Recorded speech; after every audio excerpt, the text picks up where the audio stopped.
In 2011, a new game was about to be created, one that would revolutionize gaming, one that the creators of Rigs and Rods would embark on a journey to create. This journey would produce a game that you would come to love. The team behind it, armed with years of experience in physics simulation from the Ogre engine, was ready to create one of the best games of this decade and a technological marvel.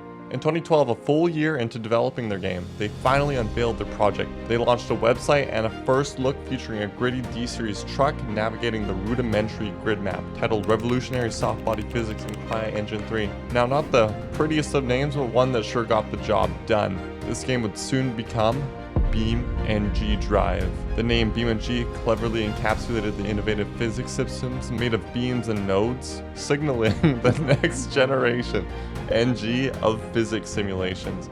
A few days later, another bombshell video dropped showcasing a colored D-Series truck smashing into various vehicles on different maps. Even in its early stages, the game had a dedicated team of just 2 programmers and 2 artists. Hard to believe compared to the over 60 employees BeamNG.drive has today. As 2012 progressed, the team fully developed their first 3 vehicles, the Ibishu Corvette, Gavril D-Series, and Gavril Grand Marshal, and even teased a 4th vehicle. BeamNG.drive expanded its presence on social media, releasing its first tweet and becoming active on Facebook.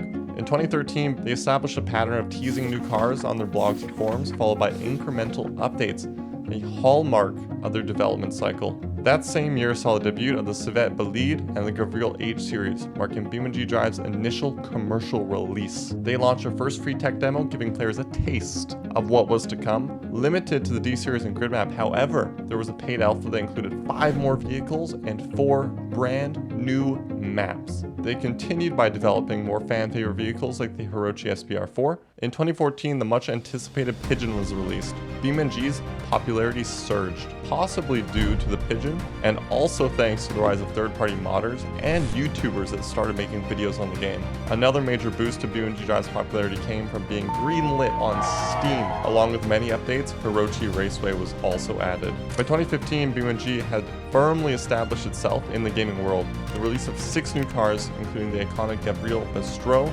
Burnside Special, underscored their commitment to innovation and diversity.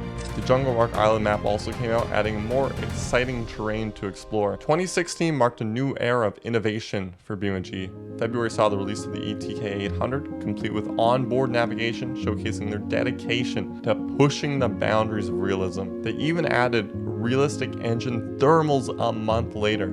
This was followed by the Ibishu Myanmar in April and the sprawling Utah map.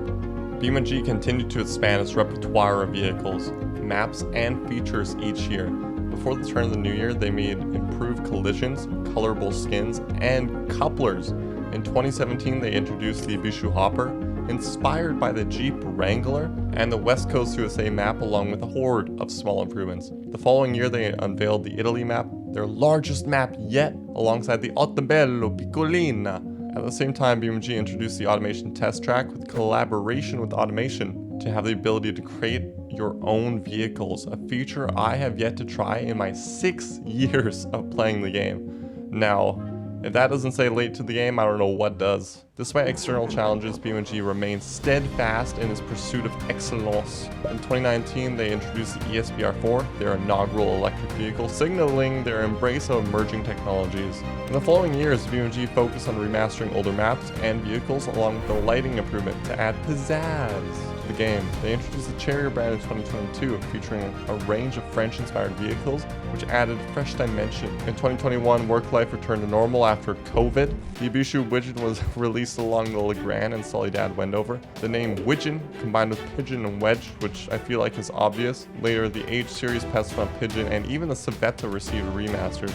At the start of 2022, BeamNG revamped its UI and added a long-awaited feature, Motion Blur, added some real speed so you could feel the game as well. They also remastered the Ibishu Corvette, turning into a sick rally car. Later that year, off-roading made a huge comeback with champions like the Doom Kicker and Rock Basher, introducing new systems for rock climbing vehicles. In 2023, they revamped the beloved ETK 800 series. They also added many missions and even a VR mode that I can't wait to try. It seems pretty intense. They gave a sneaky peek in the career mode, accessible by spamming the career button as well, which is a A cheeky little Easter egg. The Gabriel T-Series made trucks great again, with more trailer and cab options and even logs. They really outdid themselves there. BeamNG continues to evolve every day. With each new release, they shatter expectations and redefine the possibilities of gaming. BeamNG's journey is far from over, and the future looks incredibly promising.